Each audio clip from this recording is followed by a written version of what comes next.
Hey everyone, I'm Raed. Have you been looking for a foldable that actually feels like a high-end phone? Something maybe on the level of an S25 or an iPhone? A phone that feels like it has no compromises, lightweight, practical, maybe an all-day battery life, or even a solid camera system. I've been searching for that for a couple of years now, and honestly, I think the Magic V5 comes really close. Now, this isn't really a review, it's just my real life experience and how I've used the Magic V5 over the last few months. To really understand how small and thin this phone is, I put it next to an iPad mini 6. It's basically about the same size, the biggest difference being that you can actually get the Magic V5 even smaller when you fold it. Now, I was also lucky enough to film it next to the latest Samsung Fold 7. Now, in person, they're both really thin, though on paper, the Honor is slightly slimmer. Also, while I was in the area, I came across this 3-screen foldable by Huawei, and I thought, why not to include it here since it's really a cool phone to compare it to. When it comes to the battery life, I really haven't had much issues. It lasts a full day, and when it does run out, it's really quick to charge. It's also surprisingly ergonomic to use. It comes with this really cool kickstand case that's perfect for watching the beautiful 8-inch OLED interior screen. Camera-wise, on paper, it's probably everything you'd expect. A main lens, a telephoto, and even an ultra-wide. But my actual experience hasn't always been that consistent. I think it takes decent photos, sometimes great ones, but I don't think it's the most reliable phone. I feel like it needs the perfect conditions to deliver a perfect shot. Now that's coming from someone who has used the S23 Ultra for a couple of years, and for a 2-3-year-old flagship at that point, I would say it gets more solid photos almost in any situation.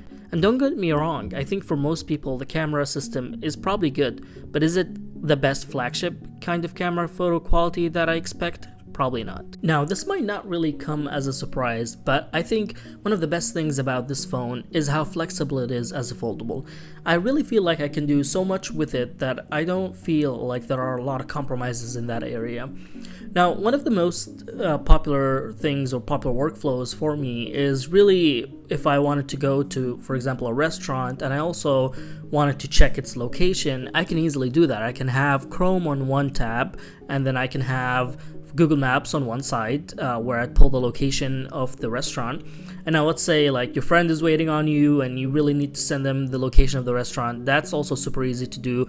I can just grab a floating app, and now I'd have a mini app basically where I can send the link and I can then dismiss like my chat and continue my workflow with the two apps in session.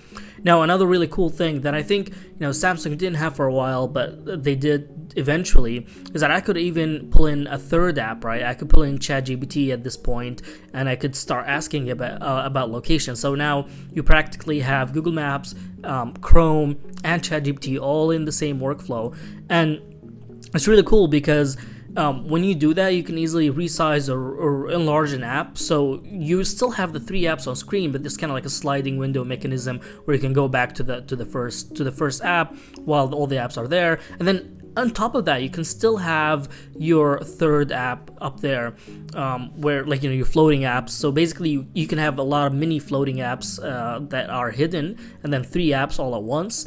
And really, the sky is almost the limit there. You can do so much. One of the coolest things I really like about this is that you can even make shortcuts. So you can save shortcuts for the common apps that you use, so that when you click on that shortcut, you basically launch all 3 apps at once or 2 apps at once.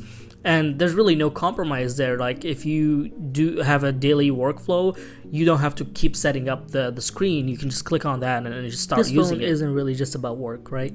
One of the cool things you can do here is buy yourself a controller like this GameSir controller and plop in your device and play as much emulation titles as you want. It's really cool and really good at doing that.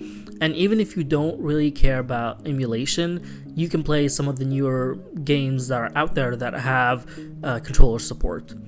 Another really fun usage is reading on this device, like either whether it's like manga or it's just ebook reading. It has this like ebook mode where everything becomes like grayscale. And I find those modes really enjoyable. I think I actually mainly use it as a reading device on airplanes sometimes. There are definitely issues with this phone, right? But most of them I've learned to live with, but I still want to talk about them because it does affect my daily experience of using this phone.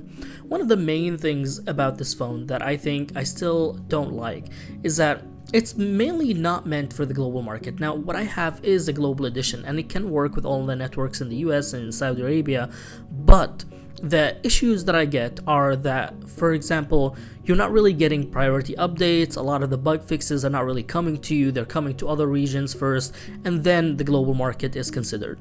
Another thing I've noticed is that it does have some weird software quirks here and there. For example, the keyboard sometimes misbehaves if you're in like multitasking mode, or I've also found the camera on 4K 60 FPS sometimes to stutter, although I think that's mostly fixed with the latest update that I've seen. And another thing is, like, if you're trying to find a QR code, this is the first phone that I've used where it doesn't just work with the camera. You have to like click on a random icon for it to work. So there are definitely some small things here and there. This video took way longer to produce than I thought it would, but it did give me a lot of time with this phone, and I really liked using it. But I did end up buying an iPhone 17 just for photography. Now, I use this phone mostly for everything else. Would I buy it again if I had gone back in time? Probably, but there's also the V6 foldable to consider, and a lot of new foldables right now to consider. So if you get a good deal, I think you should go for it.